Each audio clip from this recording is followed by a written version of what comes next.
Class 11 के लिए, और चैप्टर का नाम है basic accounting terms. Accounting terms, trade receivable. अब ट्रेड रिसीवेबल क्या होता है? जब हम कोई भी गुड्स को सेल करते हैं या हम कोई भी सर्विसेज प्रोवाइड करते हैं, तो इसके थ्रू जो हमारे पास पैसे आते हैं या जिन आदमियों से पैसे आने वाले होते हैं, उन आदमियों को हम ट्रेड रिसीवेबल बोलते हैं। मैंने उधार में कोई माल बेच दिया, जब मैंने उधार में कोई माल बेचा तो इस आदमी से गुड्स के थ्रू मेरे पास क्या आने हैं पैसे, तो मैं इसे अकाउंट रिसीवेबल भी कह देता हूं। इसको ट्रेड रिसीवेबल, इसका दूसरा नाम क्या है? Account receivable. उन आदमियों को मैंने उधार माल बेचा और मुझे उनके पास से पैसे आने हैं। अब ये उधार वाले दो कैटेगरी के होते हैं। फॉर एग्जाम्पल, मैं किसी को माल बेचता हूं, मेरा एक दोस्त है, नाम है मोहन, मैंने मोहन को माल बेचा। और एक मेरा नाम था सोहन, दोस्त, मैंने सोहन को माल बेचा। 12,000 का माल इसे उधार बेचा और 12,000 का माल मैंने इसे उधार बेचा, दोनों को उधार माल बेच दिया। क्योंकि सोहन जो था, इससे मेरे संबंध ज्यादा अच्छे नहीं थे, मैंने इनसे कहा, भाई सोहन भाई, आप माल तो ले जा रहे हो, कितने दिन के बाद पैसे आएंगे? आप मुझे कोई स्पेसिफिक डेट बता दो कि इस डेट पर आपकी पेमेंट आ जाएगी। जबकि ऊपर वाले जो थे, उनसे मैंने कोई भी डेट तय नहीं करी, इनसे मैंने स्पेसिफिक डेट तय करी। इन्होंने कहा, भाई मैं आपके पैसे जो ना 1 महीने के बाद पे कर दूंगा। तो मैंने कहा ठीक है, डन हो गया, 1 मंथ के बाद आपकी पेमेंट आएगी, तो 1 मंथ के बाद हम अपना काम चालू कर लेंगे, जो भी बातें होंगी। तो इस आदमी से मैं 1 महीने से पहले पैसे नहीं ले सकता, और जबकि ये आदमी कभी भी पैसे पे कर सकता, आज दे दे, कल दे दे, परसों दे दे। तो वो आदमी जिससे कोई स्पेसिफिक डेट तय नहीं होती, हम उसे बोलते हैं डेप्टर्स। डेप्टर्स का मतलब है वो अमाउंट जो रिसीव होगी अगेंस्ट सेल्स ऑफ गुड्स या सर्विसेज के थ्रू, इनसे पैसे आने होते हैं, हम उसे बोलते हैं डेप्टर्स।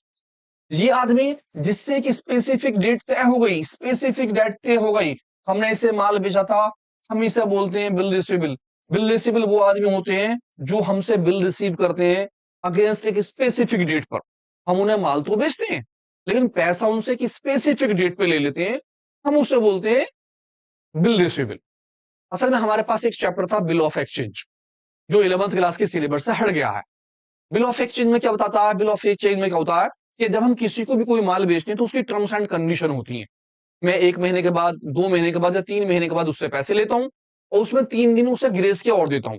जैसे सपोज कीजिए किसी ने मुझसे 1 महीने का टाइम लिया, तो मैं 1 महीने में 3 दिन के बाद उससे पेमेंट लूंगा। अगर वो पेमेंट नहीं पे करता तो मैं कानूनी कार्रवाई कर सकता हूं। तो जो पैसा मैं एक स्पेसिफिक डेट पे देता हूं, या जो भी माल मैं स्पेसिफिक डेट पे दे रहा हूं, मैं उसे बोलता हूं क्या? आपका बिल रिसीवेबल, कि बिल के थ्रू उसके पैसे आते हैं। और जो पैसा कोई स्पेसिफिक डेट पे नहीं होता, जिसके लिए अगेंस्ट बिल रिसीवेबल नहीं लिखा जाता, मेरे वो डेप्टर्स कहलाते हैं। तो आपके अकाउंट रिसीवेबल, या आप कह सकते हैं अकाउंट रिसीवेबल को ट्रेड रिसीवेबल, इसमें दो कैटेगरीज आ जाती हैं। Number 1 debtors, number 2 bill receivable. बहुत सी जगह पर आप देखोगे डेप्टर्स का नाम लिखा होता है सन्ड्री डेप्टर्स। अब सन्ड्री डेप्टर्स क्या होते हैं? सन्ड्री डेप्टर्स का मतलब होता है जब हमारे पास बहुत सारे आदमी होते हैं तो हम उन सबकी एक लिस्ट बना लेते हैं। एक मोहन है, एक सोहन है, एक रोहन है, एक आर्यन है, बहुत सारे नाम है, इन सबों की मैंने लिस्ट बना ली, सबका टोटल बना लिया। उन सबका पैसा जो है उसे हम बोलते हैं सन्ड्री डेप्टर्स। सन्ड्री का मींस एक लिस्टेड है, बहुत सारे आदमी है, खाली डेप्टर्स है तो एक आदमी। Mohan as adapters, Sohan as adapters, Rohan as adapters, ये सारे के सारे डेप्टर्स। तो ध्यान रखिए, अगर हम सेल करते हैं कोई, उसके थ्रू कोई पैसा हमारे पास आने वाला होता है इन फ्यूचर, तो वो दो कैटेगरी में होता है, डेप्टर्स में और बिल रिसीवेबल में। डेप्टर्स, इनमें कोई डेट फिक्स नहीं होती। बिल रिसीवेबल, जिनके अंदर एक स्पेसिफिक डेट पे हमारा पेमेंट आना होता है। नेक्स्ट पॉइंट, हमारा नेक्स्ट पॉइंट है ट्रेड पे भी। जिस तरह से मैंने कोई चीज सेल करी और उसके थ्रू मेरे पास पैसा आया, इसी तरह होता है परचेज। जब आप परचेज ऑफ गुड्स करते हो, हम इसे अकाउंट पेबल भी कह देते हैं, अकाउंट्स पेबल।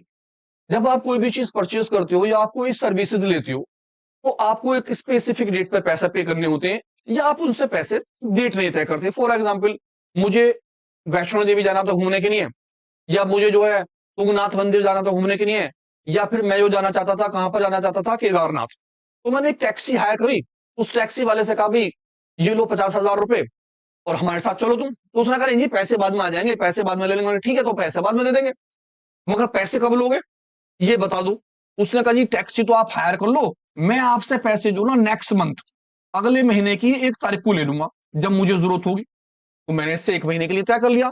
एक शाम के टाइम अचानक मुझे बुलंदशहर जाने की जरूरत पड़ गई, जब मुझे दिल्ली जाने की जरूरत पड़ गई, मैंने एक आदमी से टैक्सी हायर करी और इस टैक्सी वाले से कोई भी चीज तय नहीं करी, इसे 1,000 देने थे और इसे सपोज कीजिए 20,000 रुपए पे करने थे। अब इस आदमी से जो मैंने टैक्सी हायर करी और कोई भी पैसा पे नहीं कर रहा, कोई भी कंडीशन तय नहीं करी, तो ये आदमी जो मेरे कराएंगे वो कहलाएंगे क्रेडिटर्स। क्रेडिटर्स जिन आदमियों से हम परचेज करते हैं गुड्स या उनसे सर्विसेज लेते हैं, लेकिन हम कोई भी डेट तय नहीं करते पैसे की, वो चीज क्रेडिटर्स कहलाता।